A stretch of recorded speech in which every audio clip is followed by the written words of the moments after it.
अऊज़ु बिल्लाहि मिनश्शैतानिर्रजीम बिस्मिल्लाहिर्रहमानिर्रहीम।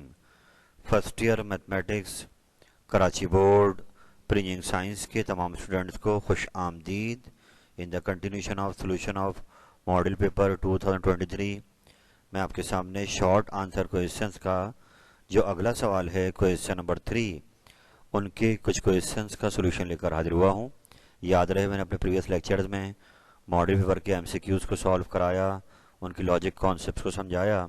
उसके बाद हमने सेक्शन बी का आगाज़ किया और हमने इसका पहला क्वेश्चन नंबर 2 उसके 4 पार्ट उस पैकेज में आपको बताए, समझाए। और अब मैं क्वेश्चन 3 पर आ गया हूँ और आज हम इनके क्वेश्चंस देखेंगे। याद रहे क्वेश्चन 3 बन रहा है chapter 4, chapter 6, chapter 7। In chapter से मिलकर 4, 6 और 7 से मिलकर ये आपका सेकंड सब पोर्शन क्वेश्चन 3 के नाम से एग्ज़ाम में आएगा। तो आइए इनके क्वेश्चंस को देखते हैं और इस उम्मीद के साथ कि आप अपनी तैयारी एग्ज़ाम की भरपूर कर रहे होंगे। और पाकिस्तान के खूबसूरत शहर कराची से आप सबको मेरी जानिब से बहुत बहुत अस्सलाम वालेकुम कबूल हो। आइए अपने इस लेक्चर का आगाज़ करते हैं।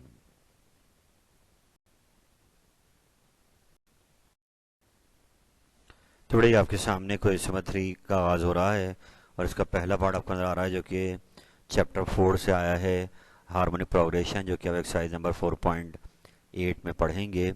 वहाँ से क्वेश्चन आ रहा है। आइए सवाल को देखते हैं कि सवाल में क्या कहा जा रहा है। कि हमें दिया हुआ है कि एक HP है, उसकी जो pH टर्म है वो Q है। तो एज यू नो, जैसे हम HP के सवाल को AP में ले जाते थे रेसिप्रोकल कर कर, तो मैंने यहाँ पर क्या किया, Q को 1/Q लिख दिया, ये AP में आ गया है। ऐसे ही QA टर्म P है, यानी कि आप AQ जो है आपका P दिया हुआ है वो HP में है, इसको 1/, कर दिया तो AP में आ गया।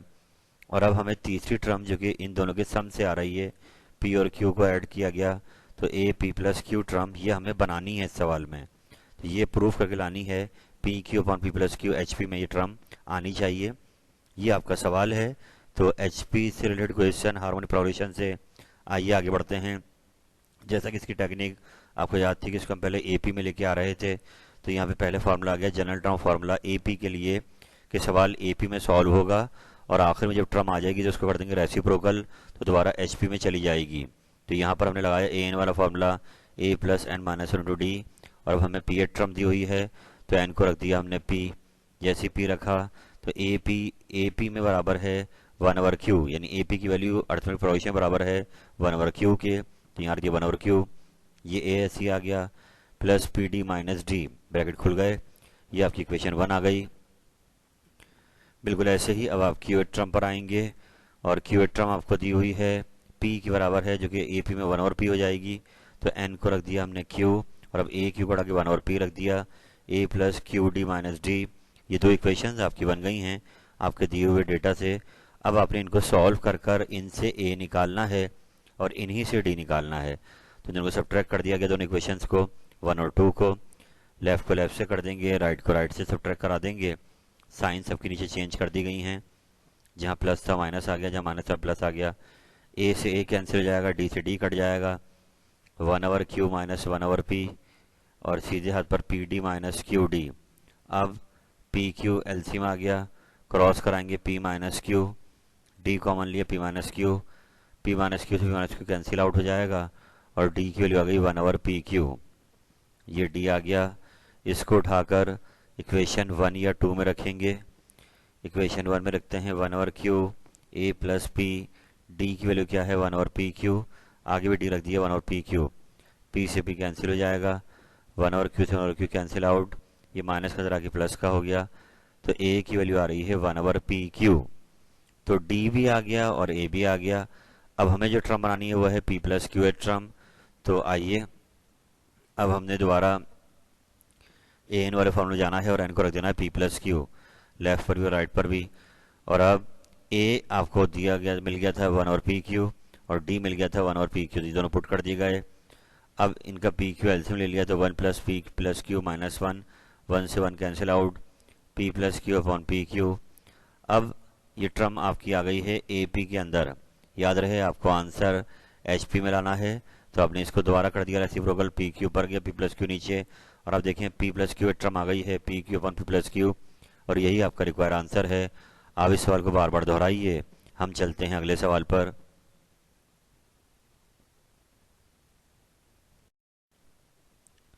तो बड़े क्वेश्चन नंबर 3 के अगले पार्ट पर आपके सामने आ गए हैं।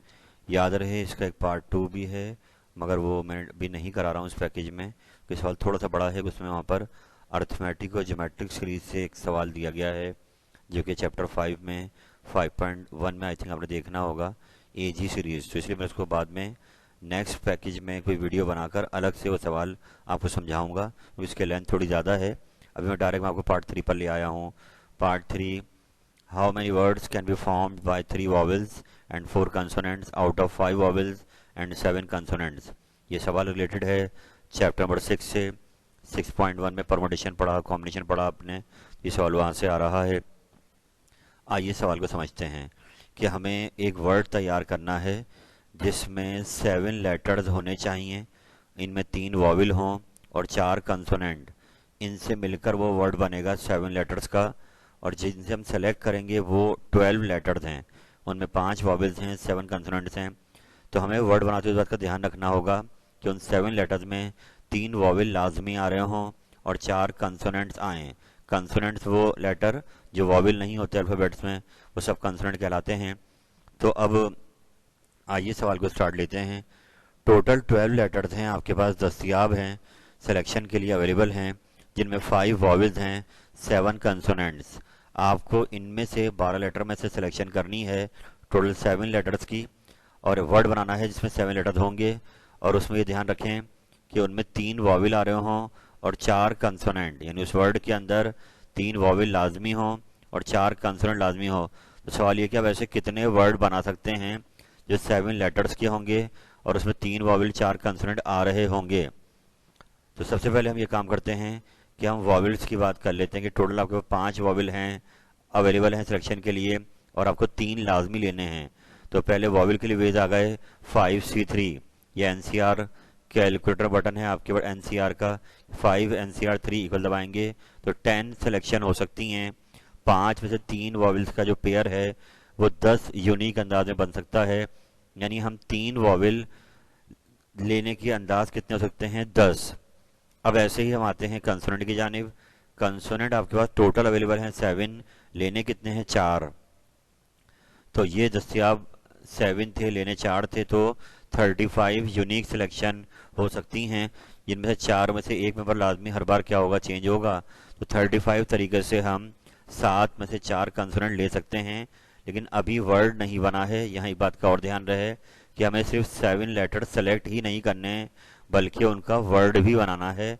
तो हमें उनको अरेंज करने पे भी ध्यान रखना होगा, क्योंकि वर्ड में आपको पता है एक लेटर भी शफल हो जाए आगे पीछे तो वर्ड चेंज हो जाता है। तो अब यहाँ पर कॉम्बिनेशन के बाद हम उन 7 लेटर्स को अरेंज करने के भी वेज गिनेंगे। तो ये परमुटेशन में होता है कि हम उन 7 लेटर्स को कितने अंदाज से अरेंज कर सकते हैं। तो ये आ जाएगा 7 फैक्टोरियल, और ये आएगा 5040 इंटू 5040 होंगे, जिनसे हम उन 7 लेटर्स को एक वर्ड फॉर्म करते वक्त आगे पीछे कर सकते हैं। और अभी तक हमने अपने वर्ड के वेज नहीं बनाए, तो वो बना लेते हैं। और जैसे कहता है जब तक इवेंट पूरा नहीं होगा सारे वेज क्या हो जाएंगे, मल्टीप्लाई। तो पहले 10 आ गया वॉवल्स के लिए, फिर 35 आ गया कंसोनेंट के लिए, और आखिर में वर्ड्स को अरेंज करने के लिए जो शफलिंग होगी उसके आ गया 5040। तो ये तीनों मल्टीप्लाई करेंगे तो आंसर आ रहा है आपका 17,64,000 वेज। तो ये आपका आंसर आ गया है कि आप इतने वर्ड बना सकते हैं जो कि 7 लेटर के होंगे, और उसमें कंडीशन सवाल की पूरी। आप इसको आराम से दोहराइए। हम चलते हैं अगले सवाल पर।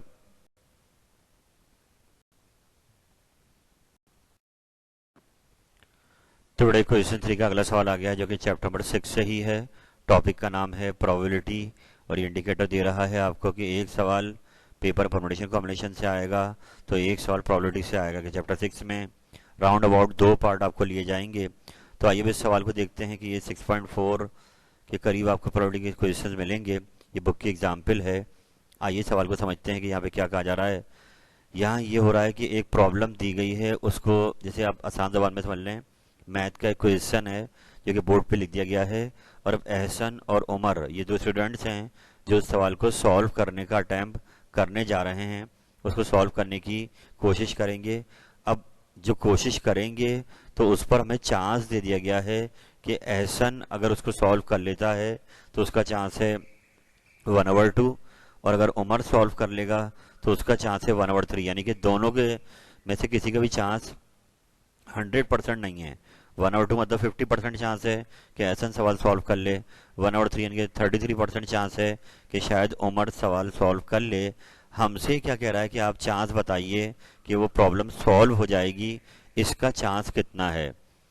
प्रॉब्लम सॉल्व होने का मतलब ये है कि या तो एहसन सॉल्व कर दे या उमर सॉल्व कर दे या दोनों सॉल्व कर दें, वो प्रॉब्लम सॉल्व कहलाएगी। तो अब हमसे चांस मांग रहा है कि प्रॉब्लम सॉल्व हो जाए, इसका चांस क्या होगा। तो इसके लिए हम सवाल को स्टार्ट लेते हैं। सबसे पहले हमें दो इवेंट अलग करने होंगे, क्योंकि एहसन अलग बैठ के सॉल्व कर रहा है तो एहसन के इवेंट को हमने ए का नाम दे दिया, और उमर अलग सॉल्व करेगा, उसके इवेंट को बी का नाम दे दिया। सवाल में हमें एहसन के करने का चांस दिया हुआ है 1/2 है, तो पी ए हो गया 1/2। उमर का चांस दिया हुआ है पी बी हो गया 1/3। तो अब यहाँ पर हमसे जो मांग रहा है, ये मांग रहा है कि बताएं सवाल सॉल्व होने का चांस क्या होगा। तो इसमें हम यूनियन वाले कॉन्सेप्ट को यूज़ करेंगे कि मैट्रिक में हमने सेट का चैप्टर पढ़ा है। यूनियन में क्या करते हैं कि ये दोनों सेट में जो नंबर होते हैं उनको तरतीब से लिखा जाता है, और जो कॉमन होते हैं वो भी एक ही बार आता है। तो यूनियन का मतलब ये है यहाँ पर कि अगर एहसन सॉल्व कर दे आइदर, या उमर सॉल्व कर दे, और या बोथ ऑफ देम, तो ये यूनियन कहलाएगा कि हमें ये इवेंट की चांस बनाना है। मांगा जा रहा है पी ए यूनियन बी का चांस मांग रहा है। नहीं, यहाँ पे इसने ये नहीं कहा कि what is the probability that both will solve the problem. Both का वर्ड यहाँ नहीं आ रहा। अगर बोथ यहाँ आता तो हमसे इंटरसेक्शन मांगता। इंटरसेक्शन मतलब दोनों में कॉमन हो। तो अभी यहाँ पे यूनियन मांगा जा रहा है, तो अब हमें यूनियन निकालने के लिए यहाँ पर एक लॉ लगाना है जो कहलाता है एडिशन लॉ ऑफ प्रोबेबिलिटी। थोड़े लास्ट क्वेश्चन पे हमने यूनियन का चांस मांग रहा था, और हमने आपको बताया कि इसमें एक फॉर्मूला लगेगा जो कहलाता है एडिशन लॉ ऑफ प्रोबेबिलिटी। उसके लिए हमें इंटरसेक्शन की भी ज़रूरत पड़ेगी। तो इंटरसेक्शन वो इवेंट है जिसमें एहसन और उमर दोनों सॉल्व कर दें उस सवाल को। तो ये हमें दिया हुआ नहीं है, ये हम बनाएंगे। तो ये कैसे बनाएंगे बेटा कि यहाँ पर ये दोनों इंडिपेंडेंट इवेंट हैं कि एहसन अलग बैठ के सॉल्व कर रहा है, उमर अलग सॉल्व कर रहा है। एहसन सॉल्व कर देता है जिससे उमर पे कोई फर्क नहीं पड़ेगा, उमर कर दे तो एहसन पे फर्क नहीं पड़ेगा, दोनों कर दें तब भी ओके है। तो इसलिए यहाँ पर ये कहलाएंगे इंडिपेंडेंट इवेंट। इसके लिए हम दोनों की चांसेस को अलग अलग मल्टीप्लाई कर देंगे तो इंटरसेक्शन का आंसर आ जाएगा। तो हमें पी ए भी दिया हुआ है, हमें पी बी दिया हुआ है, तो हमने यहाँ पर लाकर इन दोनों को मल्टीप्लाई करा दिया। पी और पी भी मल्टीप्लाई हो गया 1/6 हो गया।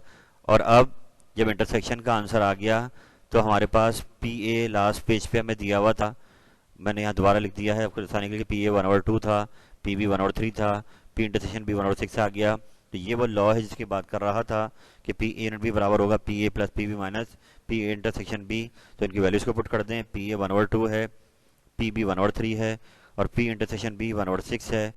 इसका एलसीएम 6 एलसीएम आ गया। 2 3 ज़ा 6, 3 1 3, 3 2 6, 2 1 2, 6 1 6, 5 -1 4, 4 से 2, 4 2 से कट जाएगा 2/3। यही आपका आंसर है कि 2/3 चांस है कि ये सवाल सॉल्व हो जाए। यूनियन का आंसर निकाल लिया है। आप इसको बार बार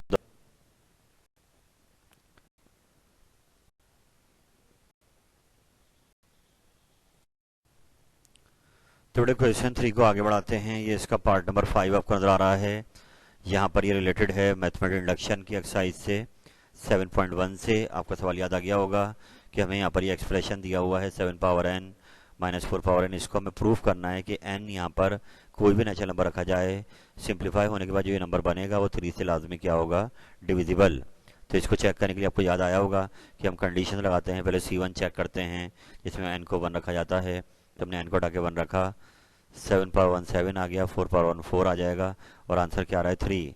तो ये हम देख सकते हैं कि 3 रिजल्ट ये शो कर रहा है कि 3 3 से डिविजिबल है। तो गिवन स्टेटमेंट क्या हो गई, n इक्वल टू 1 के लिए ट्रू हो गई। ये C1 आपकी वेरीफाई हो गई। अब हम आगे जाएंगे और C2 को चेक करेंगे। याद रहे आपको, इंडक्शन जब भी ट्रू होगी जब C1 C2 दोनों वेरीफाई हो जाएं।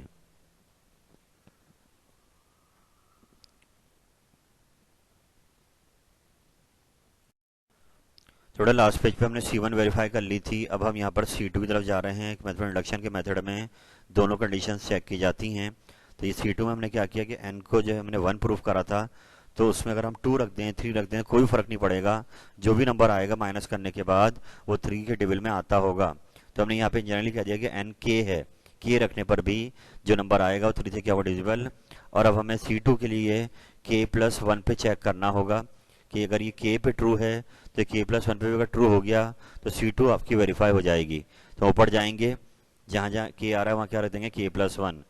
अब जैसा कि आपको पता है कि अगर कोई नंबर हो और उसका कोई फैक्टर किसी नंबर से डिविजिबल होता है तो पूरा नंबर उस नंबर से डिविजिबल कहलाता है। जैसे कि 6 है, 6 के फैक्टर 2 × 3, लेकिन जब हम कहते हैं कि 6 2 से डिविजिबल है तो 6 का एक फैक्टर 2 से डिविजिबल होता है, 3 नहीं कटता है, सिर्फ 2 कैंसिल होता है, लेकिन हम कहते हैं कि पूरा 6 डिविजिबल है। तो मैं कहना ही चाह रहा हूँ कि हम अगर यहाँ जो नंबर हैं, ये नंबर जो ऊपर बना हुआ है 7k-4 नीचे दोबारा बना लेते हैं, तो ये नंबर हमने कहा है कि 3 से डिविजिबल है, तो इसके आगे पीछे कुछ भी अगर आ रहा होगा फैक्टर बनकर तो वो भी कहलाएगा, वो 3 से डिवाइड हो जाएगा पूरा नंबर। तो इसको देखते हुए पहला काम करेंगे कि इसको ब्रेक कर लेते हैं।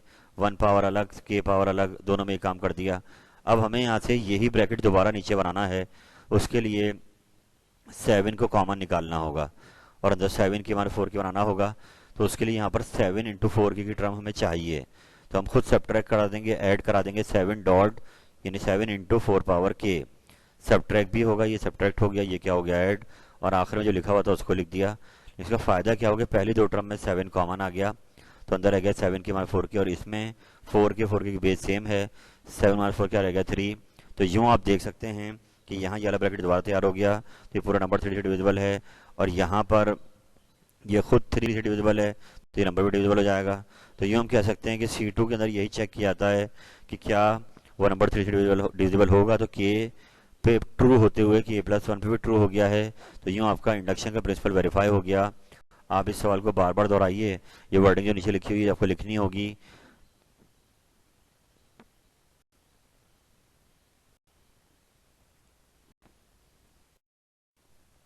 अल्हम्दुलिल्लाह रब्बिल आलमीन। अल्लाह ताला की दी हुई अता से मैंने आपके सामने आज ये क्वेश्चन 3 के 4 पार्ट करा दिए हैं मॉडल पेपर के। मकसद मेरा यही है कि आपको एतमाद दिया जाए और आप हिम्मत करें। जिस काम को आप करने जा रहे हैं ये आसान नहीं है। आपको इन क्वेश्चन से आइडिया लगाना होगा कि सवाल किन एक्सरसाइज से बन रहा है, और आपको इन एक्सरसाइज की अच्छी प्रैक्टिस करनी होगी। ये एक बहुत बड़ा पेपर है मैथ्स का मेरे बेटे, आप पुट अप करें अपनी एफर्ट को, फिर इंशाल्लाह जब एग्ज़ाम के डेज करीब आएंगे तो आपको इतनी प्रॉब्लम नहीं होगी। इस उम्मीद के साथ कि आप इस पैकेज से बहुत फ़ायदा उठाएंगे। अल्लाह ताला आपका हामी नासिर हो। फ़ी अमानिल्लाह। अल्लाह हाफिज़।